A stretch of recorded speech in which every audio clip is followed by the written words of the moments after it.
So this was a couple of years ago, when I was in 8th or ninth grade. I had two friends who I called Matt and Amy. See, Amy had taken an extreme liking to Matt. Like, really extreme. Amy would attack anyone who would so much as bump into Matt. I don't know if it was just an obsessive crush or something, but it really made everyone in our friend group uncomfortable. Matt was a sweet guy, so he didn't really judge her about it, but he would always talk about how annoyed he got when she would get defensive over him. Not even a year of Matt and Amy meeting, things had gotten really strange.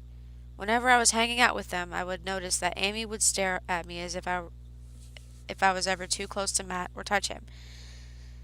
I should say that at this time I was starting to figure out that I was a lesbian, so I had no attraction romantically towards Matt and definitely didn't flirt. So I told Matt about this, and he told me that he was getting annoyed with her acting like that with everyone else too, even his definitely straight male friends. So Matt and I started to kind of avoid Amy, and I didn't really invite her to hang out in hopes that she'll give up and go away or something. This was really stupid, but we were like 13 and I didn't know how to have serious conversations. Anyway, a few weeks after we started avoiding her, I was starting to get a lot of emails for inappropriate websites in my school email, which is like panic inducing for me because I used that email for all school related things, like opening up presentations. In the end, I created a new email for all my school stuff, which was a big hassle because I had to transfer all my files.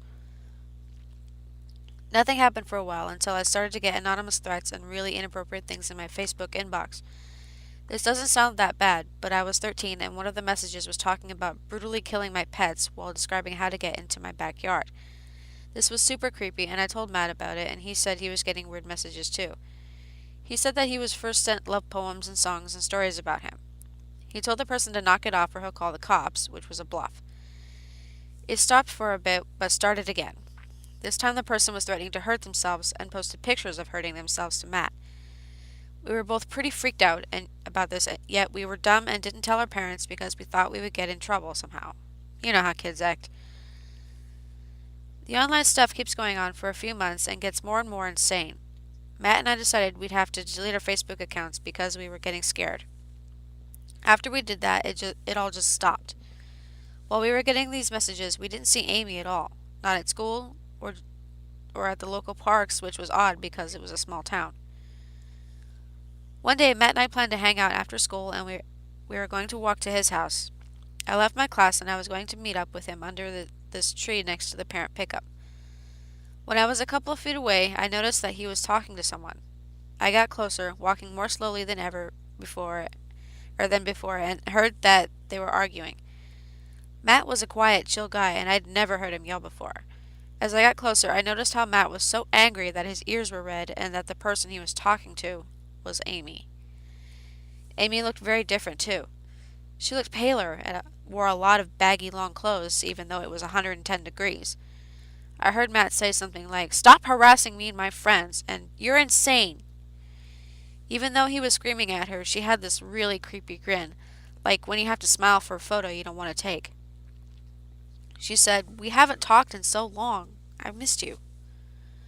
I couldn't hear her properly and started to walk quickly to Matt because he honestly looked like he was going to swing at her. When I caught up with them, Matt looked relieved and said that we should go and started quickly towards his house.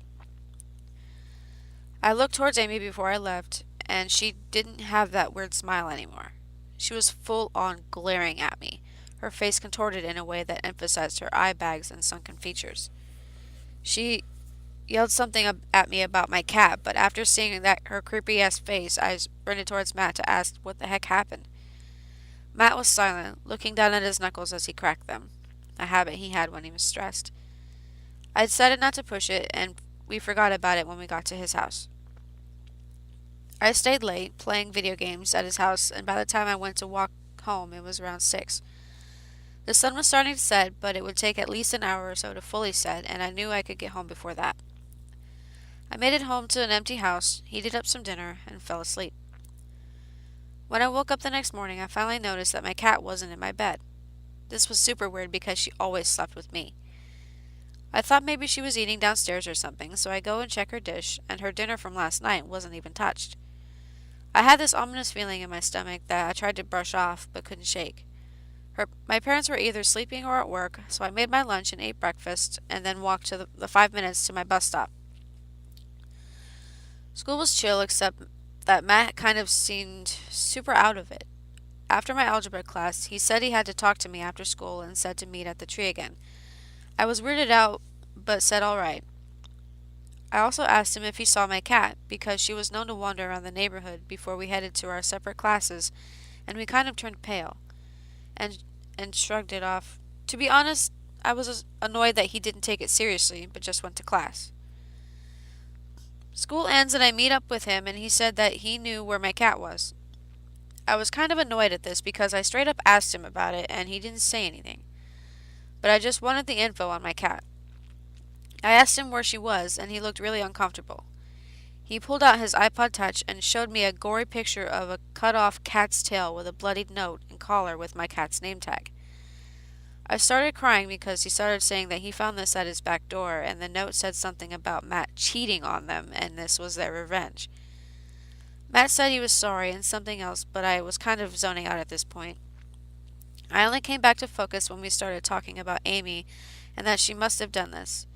He explained the conversation he had prior and that he found out she was the one sending the word crap to him and his other friends, who were getting stalked as well. He said that Amy was talking about how I was apparently his girlfriend and that she was going to get revenge on me. I remember that the day I went over to Matt's house, he said something about my cat. At this point, we were both really creeped out. We went over to my house that day and couldn't help but look out the windows for Amy. After a week, we noticed that we didn't see Amy again. We even asked around if anyone else had seen her, and they all said they noticed she wasn't there either, except for this one girl who I didn't know really well. She said that Amy moved to another state. Matt and I were surprised at this and asked why. She said she didn't know, but that Amy was super pissed about it. At this point, all contact with Amy and me was severed, and I never saw her again. But Matt would receive love letters, signed by no one, for another year. I stopped talking with Matt now. We kind of drifted, so I don't know if he still gets the letters. But all I know is that Amy, if you're still roaming the plains where I reside, let's not meet. Hi everyone, Pixie Love here. Hope you like this story. I got for Let's Not Meet, and if you haven't subscribed to my channel, please do, and don't forget to hit that bell icon so you get notified when I upload new videos, and to quote the great Matthias, click it so you don't miss it. Thanks, and have a good day.